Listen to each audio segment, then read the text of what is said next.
నమస్తే, welcome to plus TV. Telangana ప్రజలకు ముందుగా గుడ్ మార్నింగ్.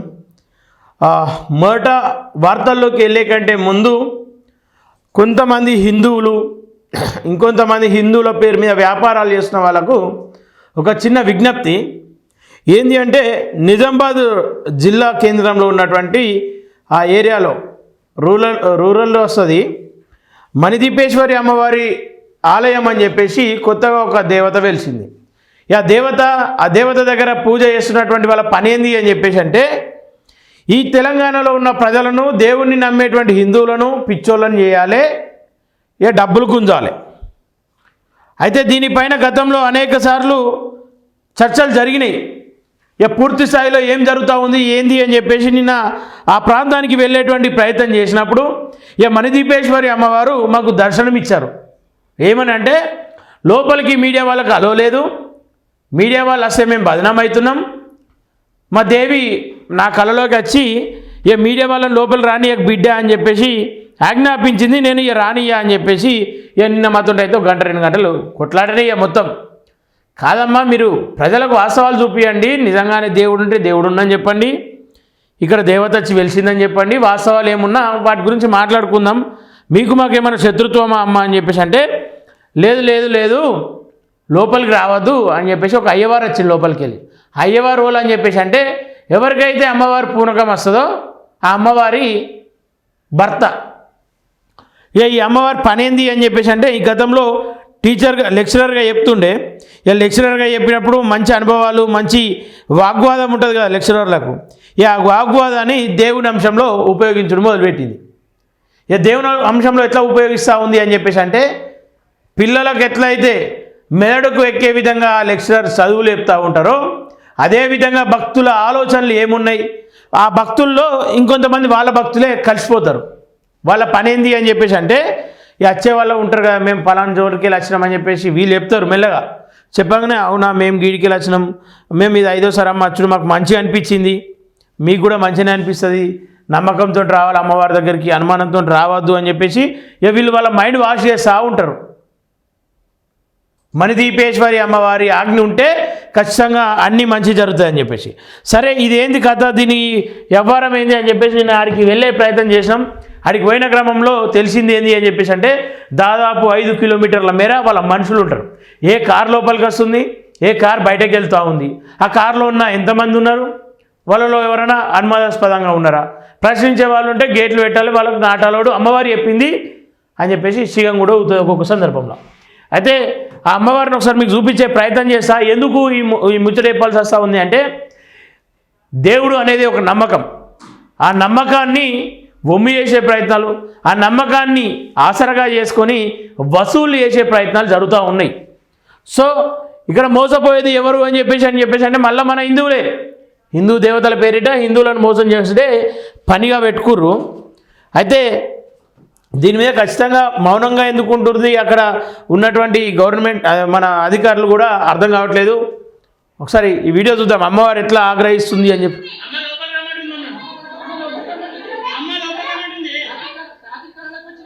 మళ్ళీ వస్తుంది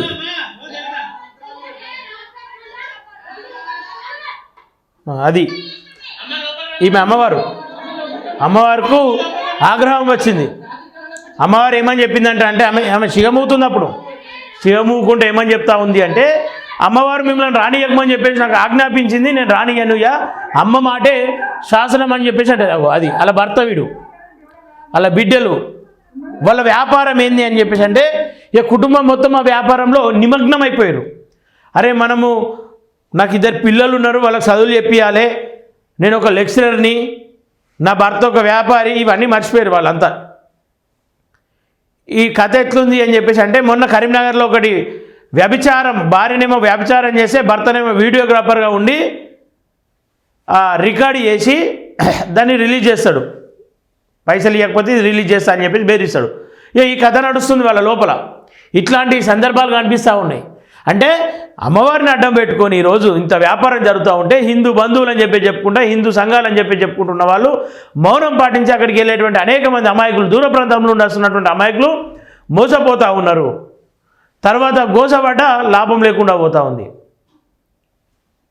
అందుకే నేనేమని చెప్తా ఉన్నా అంటే వాస్తవాలను బయటకు తీసే ప్రయత్నం చేస్తూ ఉన్నాం.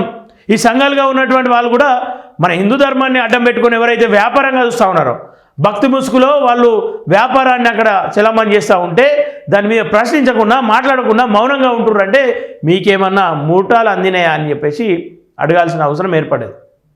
నిన్న మేము అక్కడికి వెళ్ళగానే చాలామంది దాదాపు 15-20 మందిని పెట్టుకొని మెయింటైన్ చేస్తుంది అని చెప్పేసి అంటే ఏ రేంజ్లో అక్కడ వ్యాపారం ఉందో అర్థం చేసుకోవాలి ఖచ్చితంగా. లెక్చరర్గా తీసేసిరు, ఇప్పుడు ఉద్యోగం ఏంది అన్ని పోయినాయి, ఇదే వ్యాపారం అనుకుంటుంది.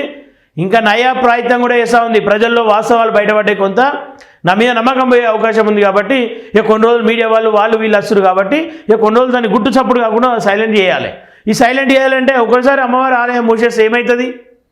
అమ్మవారి ఆలయం మూసేస్తే భక్తులకు అనుమానం వస్తుంది కాబట్టి అమ్మవారు నన్ను ఆమె సన్నిధికి రమ్మన్నదని చెప్పేసి తీర్థయాత్రలకు పోతుంది. 1 నెల 2 నెలలు తీర్థయాత్రలకు పోయి ఇక నేను కాశీలో ఉన్నా, గంగకాడ ఉన్నా, బొందకాడ ఉన్నా, బుషారం కాడ ఉన్నా అని చెప్పి 1-2 నెలలు మౌనం అయిపోతుంది, మీడియాకు దూరం అవుతుంది. అప్పుడు ఏమవుతుందంటే ఈ ఏవైతే వాస్తవాలు బయటకు వస్తూ ఉన్నాయో వాళ్ళు కూడా బంద్ చేసింది కదా, ఆమె బతుకుతుంది కదా పాపంతి అని చెప్పేసి వదిలేస్తారు. కానీ అక్కడ వాస్తవం ఏందని చెప్పేసి అంటే నన్ను 1 నెల అయితే మర్చిపోతారు. మళ్ళీ వచ్చి నా వ్యాపారం నా వాట్సాప్ గ్రూప్లలో అందరూ మెసేజ్ చేసి నా భక్తులకు విజ్ఞప్తి, నేను అనేక తీర్థయాత్రలు తిరిగి వచ్చిన తర్వాత ఇంకా శక్తులను పూనించుకొని అనేక శక్తులను నాలో ఆవహించుకొని ఈరోజు బయలుదేరాను, మళ్ళీ వచ్చాను నా భక్తులకు దర్శనం ఇవ్వడానికి. ఈ డేట్ నుండి ఈ డేట్ లోపు నేను అందుబాటులో ఉంటానని చెప్పేసి మరో సన్యాసి వేషం ఎత్తుతుంది. అట్లా ఉంది పరిస్థితి. దేవుణ్ణి అడ్డం పెట్టుకుని వ్యాపారాలు చేస్తుడు బంద్ చేసుకోరి.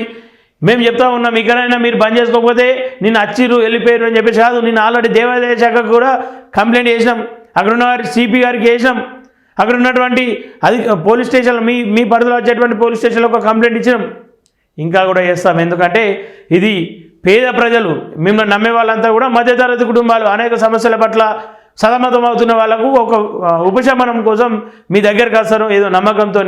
ఆ నమ్మకాన్ని మీరు క్యాచ్ చేసుకొని అది వ్యాపారంగా మలుచుకుంటూ ఉన్నారు. అది బంద్ చేసుకోరి. ఖచ్చితంగా బంద్ చేసుకోకపోతే మీ బండారం ఖచ్చితంగా బట్టబయలు అయితే త్వరలో ప్రజలే బుద్ధి చెప్తారు. ఇక మీ ఇష్టం.